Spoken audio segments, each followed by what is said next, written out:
Hello hello hello everyone, welcome back. तो आज हम डिस्कस करेंगे प्रीवियस ईयर क्वेश्चंस, है ना। और चैप्टर का नाम है करंट एंड इलेक्ट्रिसिटी। बहुत सारा रिक्वेस्ट आ रहा था कि करंट एंड इलेक्ट्रिसिटी का प्रीवियस ईयर क्वेश्चन किया जाए, तो लो भाई शुरू करते हैं करंट एंड इलेक्ट्रिसिटी का क्वेश्चंस। तो अभी तुम्हें थोड़ा सा सेटअप चेंज दिख रहा होगा, क्योंकि मेरे पास यहाँ पर वाइट बोर्ड भी नहीं है, मार्कर भी नहीं है ना। लेकिन यहाँ पर जो है एक सेटअप है लैपटॉप में किया है, तो क्योंकि बार बार क्वेश्चन लिखना दिक्कत हो जाता है ना जब हम क्वेश्चन आंसर डिस्कस करते हैं। तो अब से क्या करेंगे, जो भी क्वेश्चन आंसर का डिस्कशन होगा वो इस फॉर्मेट में होगा यहाँ पर। लेकिन जो भी कॉन्सेप्चुअल बात है, जो भी चैप्टर का है ना टेक्स्ट को समझना है, वो हम वाइट बोर्ड और मार्कर के साथ ही करेंगे, है ना, जब तक हम डिजिटल बोर्ड नहीं ले लेते हैं। ठीक है, चलो तो है ना, सपोर्ट करो भाई, शेयर करो और देखो एग्ज़ाम में बढ़िया करना है। ठीक है, शुरू करें डिस्कशन। करंट एंड इलेक्ट्रिसिटी का हमने पूरा चैप्टर कंप्लीट कर लिया। अगर तुम्हें कोई भी डाउट हो, कोई भी टॉपिक, कोई भी कॉन्सेप्ट में, टेलीग्राम है, वहाँ पर बिंदास क्वेश्चन पूछो, एकदम अवेलेबल। मैं अवेलेबल रहता हूँ स्पेशली रात में, क्योंकि सुबह में स्कूल जाना होता है। तो कोई भी दिक्कत हो वहाँ पर मिलते हैं। ठीक है, तो चलो क्वेश्चन आंसर डिस्कस किया जाए। अब जो आज हम क्वेश्चन आंसर डिस्कस करेंगे वो 2018 का होने वाला है। ठीक है, तो चलो शुरू करते हैं। तो पहला क्वेश्चन क्या है सर जी? जो पहला क्वेश्चन है वो है विच of the unit given below is the ऐसा यूनिट ऑफ रेजिस्टेंस। किसका ऐसा यूनिट पूछ रहा है भाई? ओ भाई, किसका ऐसा यूनिट पूछ रहा है सर? ऐसा यूनिट ऑफ रेजिस्टेंस पूछ रहा है। तो चलो एक एक करके देखते हैं। ठीक है, एक एक करके देखते हैं। पहले यहाँ पर क्या लिखा हुआ? वोल्ट। जो ये वोल्ट होता है वो पोटेंशियल डिफरेंस का ऐसा यूनिट होता है। पोटेंशियल डिफरेंस का ऐसा यूनिट वोल्ट होता है, मतलब ये आंसर नहीं है। एम्पियर सर जी, एम्पियर। ओहो, एम्पियर तो करंट का। किसका भाई? करंट का ऐसा यूनिट होता है एम्पियर। तो मतलब ये एम्पियर भी आंसर नहीं है। कूलम किसका है सर? कूलम जो है वो तो चार्ज का ऐसा यूनिट है। किसका ऐसा यूनिट? चार्ज का ऐसा यूनिट, मतलब कूलम भी आंसर नहीं है। तो जो बचा है अपना डी फॉर दिल्ली, मतलब ओम हो जाएगा। आंसर क्या है भाई? ओम। तो इसको टिक करेंगे, थोड़ा सा मुस्कुराएंगे और आगे बढ़ जाएंगे। चलो आगे बढ़ते हैं। नेक्स्ट, मेरा माउस कहाँ गया? इधर में जाते हैं। तो नेक्स्ट क्वेश्चन है, क्वेश्चन को देखते हैं ध्यान से, थोड़ा सा समझते हैं कि क्या लिखा हुआ है। तो क्वेश्चन है, in domestic electrical circuit the fuse wire is connected to which of the following. तो जो फ्यूज वायर है वो किसके साथ कनेक्टेड है वो पूछा हुआ है। और ऑप्शन क्या दिया हुआ है सर? ऑप्शन दिया हुआ है अर्थ लाइन, लाइव लाइन और न्यूट्रल लाइन। अगर तुमको आंसर नहीं आता है ना तो थोड़ा सा क्वेश्चन के साथ बातें करो। बातें मतलब कैसे करना है, देखो ध्यान सुनो। सर ये जो इलेक्ट्रिकल सर्किट है, डोमेस्टिक इलेक्ट्रिकल सर्किट है, वहाँ पर जो फ्यूज़ का कनेक्शन किया जाता है, फ्यूज़ वायर, वो क्यों किया जाता है? वाई? तो हमें पता चलता है सर जो फ्यूज़ का कनेक्शन होता है वो सेफ्टी पर्पज़ के लिए होता है। सेफ्टी पर्पज़ मतलब जैसे कि अगर घर में ज़रूरत से ज़्यादा करंट का फ्लो हो जाए तो वो थोड़ा सा प्रॉब्लमेटिक हो जाता है। तो अगर ज़रूरत से ज़्यादा करंट फ्लो होएगा तो वो फ्यूज़ वायर क्या हो जाता है? मेल्ट हो जाता है और वो करंट फ्लो को स्टॉप करा देता है। तो जितना करंट सप्लाई होना चाहिए घर में उतना ही करंट सप्लाई होता है वो फ्यूज़ वायर से। समझ में आया? इसका मतलब हमें जो फ्यूज़ वायर है वो उस वायर के साथ कनेक्ट करना चाहिए जहाँ से क्या फ़्लो हो रहा हो सर? करंट फ्लो हो रहा हो। तो यहाँ पर ऑप्शन क्या क्या है? एक ऑप्शन है अपना अर्थ लाइन, दूसरा ऑप्शन है लाइव लाइन और तीसरा ऑप्शन है न्यूट्रल लाइन। तो मुझे तुम बताओ कि कौन सा वायर अर्थ लाइन, अरे यार क्या ही हो गया। अब मुझे ये बताओ कि अर्थ लाइन, लाइव लाइन या न्यूट्रल लाइन, कौन सा लाइन से करंट का फ्लो होता है? तुम बोलोगे सर ये तो वेरी सिंपल है, नाम से भी पता चल रहा है कि लाइव है, मतलब यहीं से करंट फ्लो हो रहा होगा, है ना। अगर यहाँ से करंट फ्लो हो रहा है तो यही करंट को हम किसके साथ ज्वाइन करेंगे? फ्यूज़ वायर के साथ ज्वाइन करेंगे, क्योंकि फ्यूज़ वायर का काम ही है कि क्या, कि ज़्यादा करंट को रोके, जितना करंट चाहिए उतना ही करंट को फ्लो कराए। क्या तुम्हें समझ में आ रहा है? मतलब जो फ्यूज़ वायर है वो लाइव वायर के साथ कनेक्ट होना चाहिए, क्योंकि लाइव वायर से ही इलेक्ट्रिसिटी फ्लो होता है। और अगर ज़्यादा फ्लो हो तो वो जो फ्यूज़ है वो मेल्ट होके हमें सर्किट ब्रेक करा के प्रोटेक्ट प्रोटेक्ट करा सके। समझ में आया तुमको? ठीक है, तो यहाँ पर होगा लाइफ लाइन आंसर। सर कौन सा आंसर होगा सर? लाइफ लाइन होगा आंसर। ठीक है, ये वाला। चलो आगे इसको हाईलाइट कर दे क्या, ये वाला होगा आंसर। ठीक है, चलो आगे बढ़े। ठीक है, okay. How does resistance of semiconductor changes with temperature? तो सेमीकंडक्टर का जो रेजिस्टेंस है वो टेम्परेचर के साथ कैसे चेंज होता है, इसका तो हमने फुल डिटेल डिस्कशन किया हुआ है। अगर तुम्हें मालूम है तो हमने सीखा था कि एक कंडक्टर है और दूसरा सेमीकंडक्टर। सर कब सीखा था? अरे वो यार सीखा था, याद करो। तुम्हें याद नहीं है? सर याद है सर।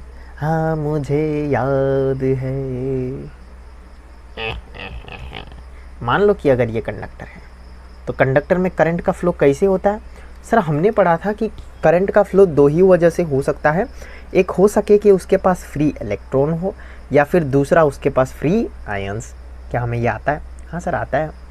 तो यहाँ पर कंडक्टर के केस में किसके वजह से करंट का फ्लो होता है? सर फ्री इलेक्ट्रॉन की वजह से। क्या तुम्हें शक है इसमें? नहीं सर, ये तो 100% करेक्ट है, हमें ये आता है, हम जानते हैं और मानते भी हैं।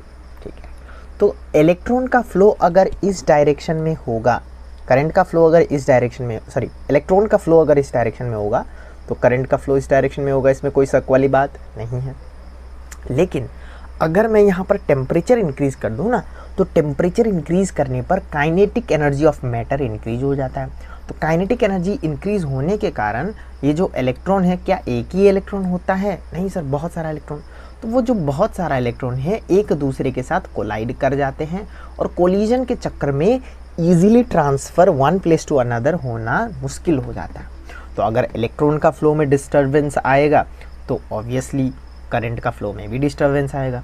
मतलब कंडक्टर के केस में अगर हम टेम्परेचर बढ़ाएंगे तो टेम्परेचर बढ़ाने पर काइनेटिक एनर्जी बढ़ेगा और काइनेटिक एनर्जी बढ़ने पर कोलिजन बढ़ेगा।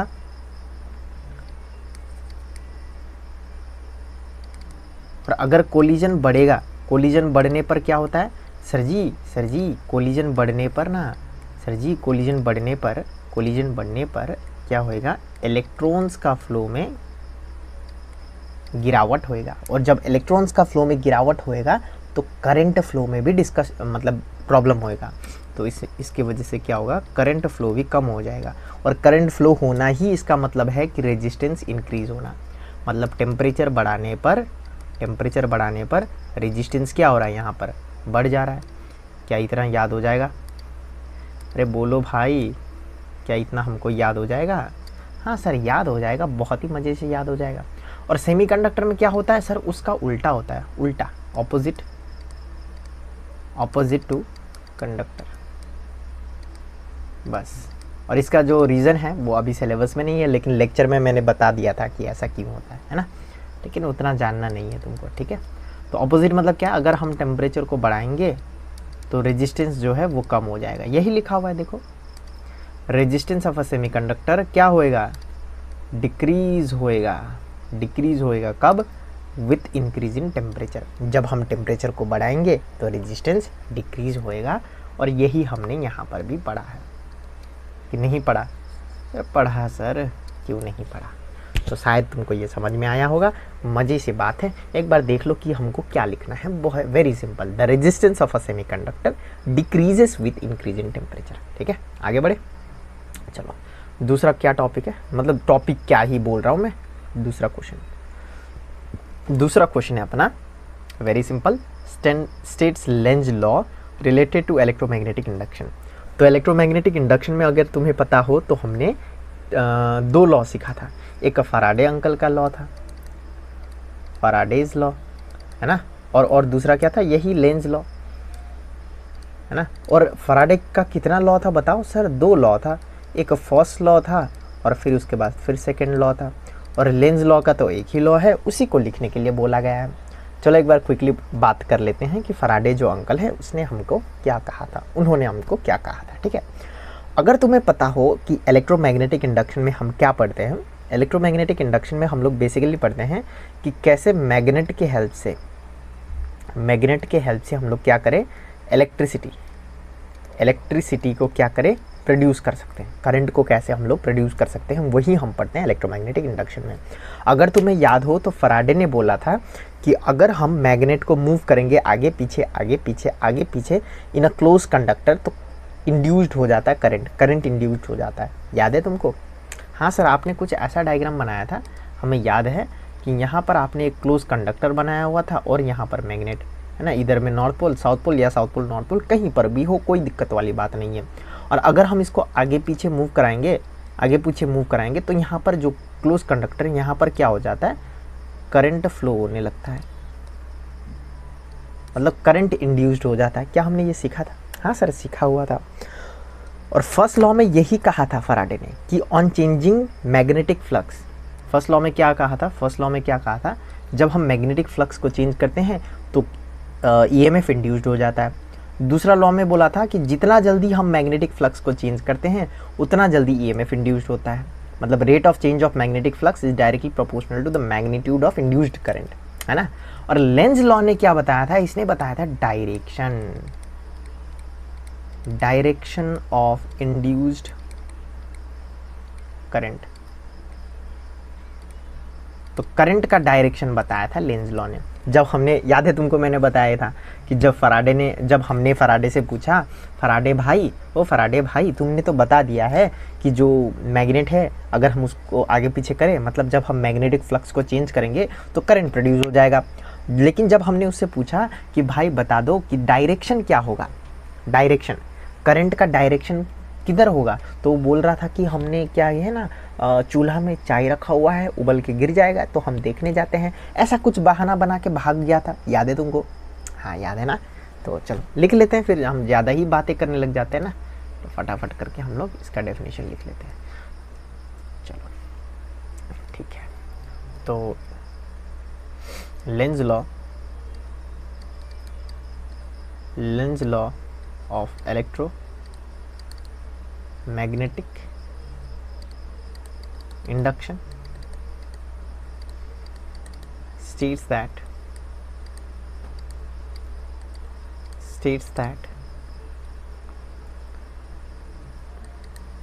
the induced EMF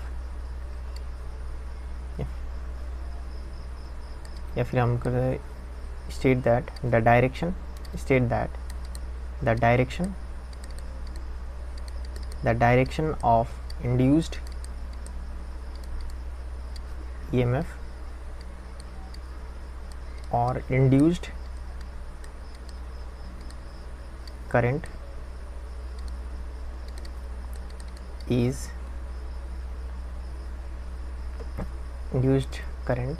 opposes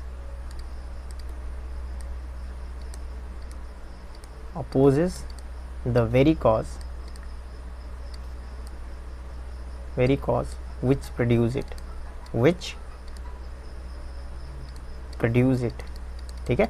मतलब जो डायरेक्शन होगा करंट का वो क्या होगा, उल्टा होगा, मतलब अपोज करेगा किसको, जो उसको पैदा कर रहा है। सर ये तो आपने डिस्कस नहीं किया। अरे क्यों नहीं किया भाई?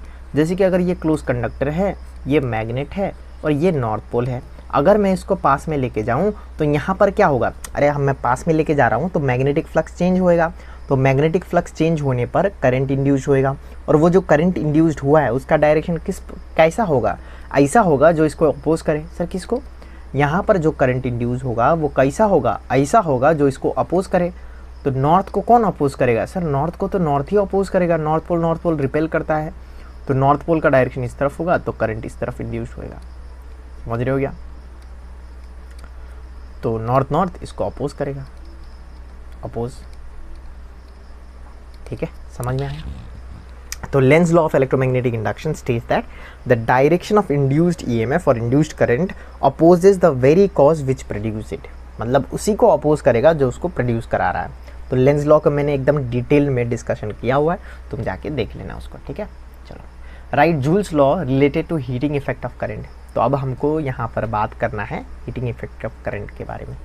चलो इसको थोड़ा सा लंबा कर लेते हैं क्योंकि लंबा टॉपिक है। चलो, अब जैसे ही ये टॉपिक आया ना आगे, क्या sir, Joule's law related to heating effect of current, तो एक फॉर्मूला मेरे दिमाग में आ गया H equals to I square R T. तो ये फॉर्मूला तुमको भी याद होना चाहिए, और अगर तुमने मेरा लेक्चर देखा है तो तुम इसको ज़िंदगी में नहीं भूल पाओगे, है ना। मस्त तरीके से हमने डिस्कस किया हुआ है। चलो अब यहाँ से अगर तुमने मेरे साथ बहुत सारा क्लासेस किया हुआ है तो इतना कॉन्सेप्ट तुम्हारा डेवलप हो गया है कि हम इसको बोल सकते हैं कि जो H है वो डायरेक्टली प्रोपोर्शनल है आई स्क्वायर का, और कब, जब ये दोनों क्या हो, कांस्टेंट, R एंड T क्या हो, कांस्टेंट हो, ठीक है। और दूसरा, ये तो नंबर 1 हुआ। दूसरा सर जो H है वो डायरेक्टली प्रोपोर्शनल होगा R, मतलब H जो है वो डायरेक्टली प्रोपोर्शनल होगा R का, कब, जब ये I और T कांस्टेंट हो, I एंड T क्या हो, कांस्टेंट हो, ठीक है। तीसरा सर, तीसरा H जो होगा वो डायरेक्टली प्रोपोर्शनल होगा टाइम का, इसको ऐसे करके लिख देते हैं, टाइम का, और कब सर, जब I और R कांस्टेंट हो। समझ में आएगा कि मैं क्या कर रहा हूँ यहाँ पर, R और ये क्या हो, कांस्टेंट हो। क्या तुम लोग को समझ में आ रहा है भाई कि ऐसे ही, हाँ हाँ मज़ा ही आ जा रहा है, ऐसे ही कुछ हो रहा है, ठीक है। बस शायद तुमको समझ में आ गया होगा यहाँ पर क्या चल रहा है ना। चलो अब इसी को हम क्या करेंगे, डेफिनेशन में चिपका देंगे, काम बन गया अपना। हम ऐसे करके लिख सकते हैं कि joules law of heating effect of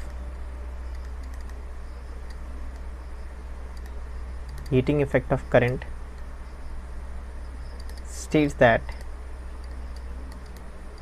number one क्या है, heat produce on the conductor on the current, या फिर हम लिख सकते हैं heat produce by the current, heat produced by the current flowing through a conductor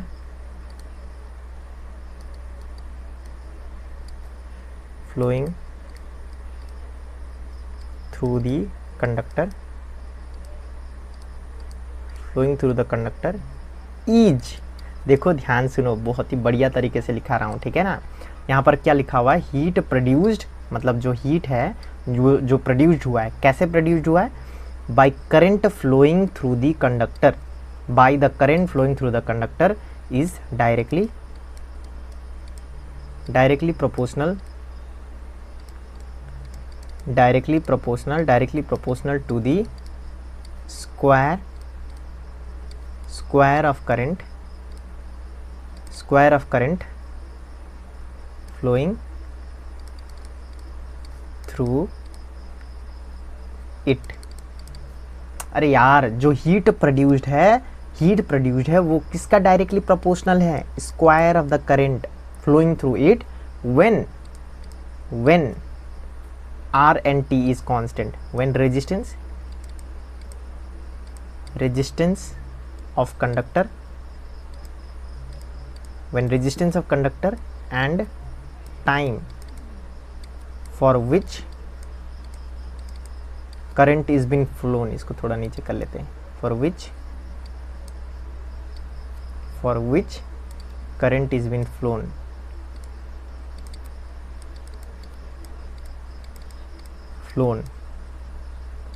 is constant। देखो तुमको लग सकता है कि सर ये तो बहुत ही लंबा चौड़ा जा रहा है, क्या ही लिखा रहे हो। अरे बहुत सिंपल है, मैं मैथमेटिकली अगर इसको लिखूँ ना तो मैथमेटिकली इतना ही है, H directly proportional to I square when R and T is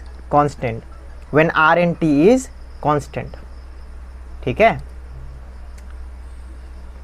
समझ में आ रहा है क्या।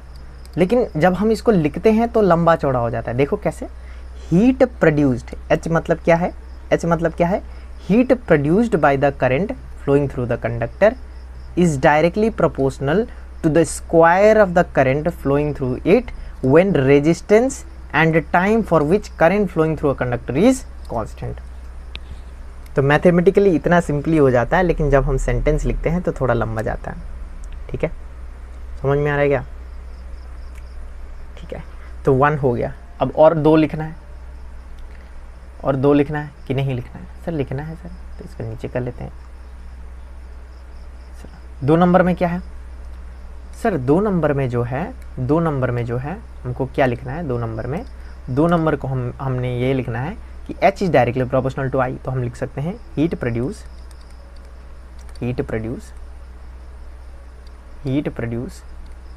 Bye the current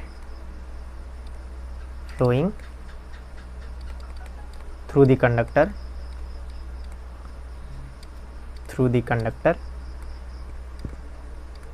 is directly proportional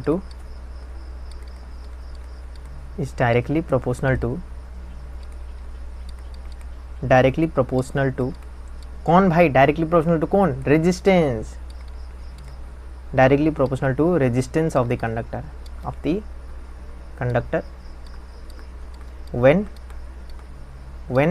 when भाई when जब करंट एंड टाइम कांस्टेंट हो, when current and time for which current is been flown is constant। क्या तुम्हें समझ में आया? क्या इतना तुमको समझ में आ रहा है भाई? क्या ये बहुत इजी कॉन्सेप्ट नहीं हो जा रहा है? हाँ सर, सिंपल है, इसमें कोई दिक्कत वाली बात नहीं है ना। और इसको हम मैथमेटिकली कैसे लिख सकते हैं? सर मैथमेटिकली लिखने के लिए थोड़ा सा ध्यान देना पड़ेगा।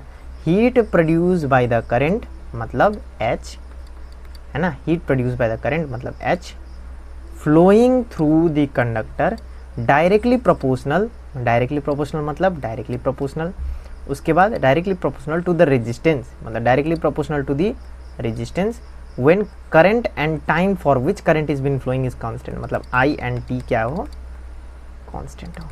बहुत सिंपल है, ठीक है, आगे बढ़े। तो लास्ट वाला क्या था सर? लास्ट वाला तो हमको याद ही नहीं है सर, क्या था? हमको तो याद ही नहीं आ रहा है, सर लास्ट वाला क्या था? अरे यार याद नहीं आ रहा तो फॉर्मूला लिख लो ना, H इक्वल्स टू क्या है, I स्क्वायर RT है, मतलब जो H है वो डायरेक्टली प्रोपोर्शनल टू T है ना। तो कैसे लिखते हैं? Number 3, heat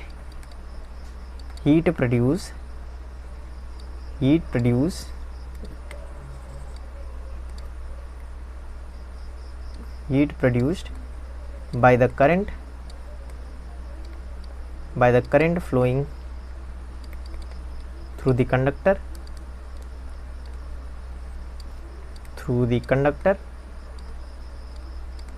is directly proportional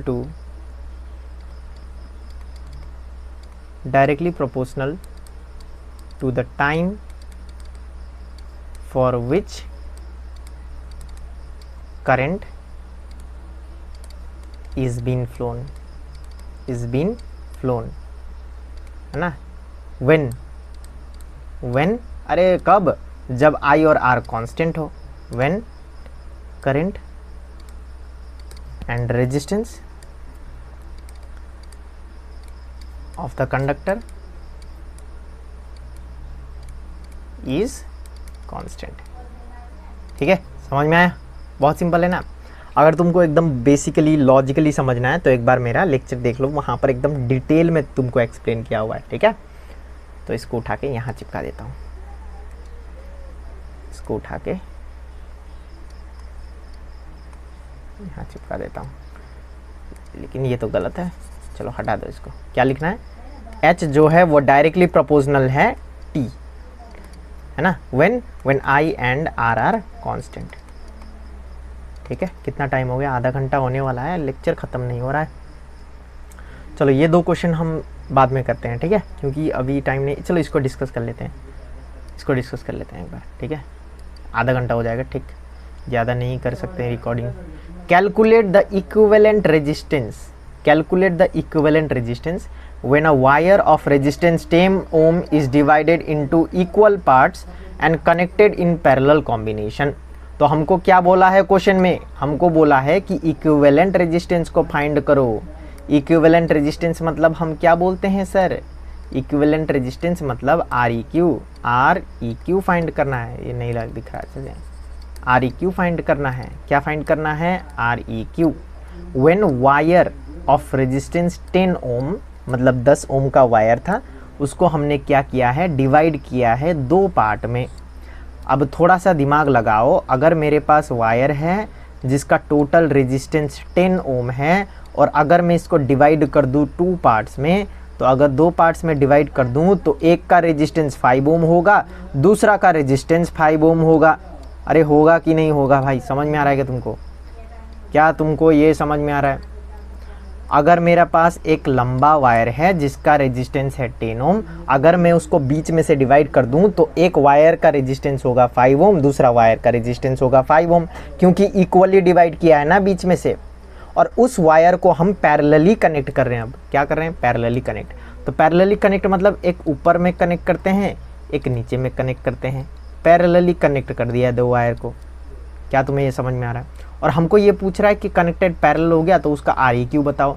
तो REQ बताने के लिए तो हमको आता है ना भाई, कि नहीं आता है?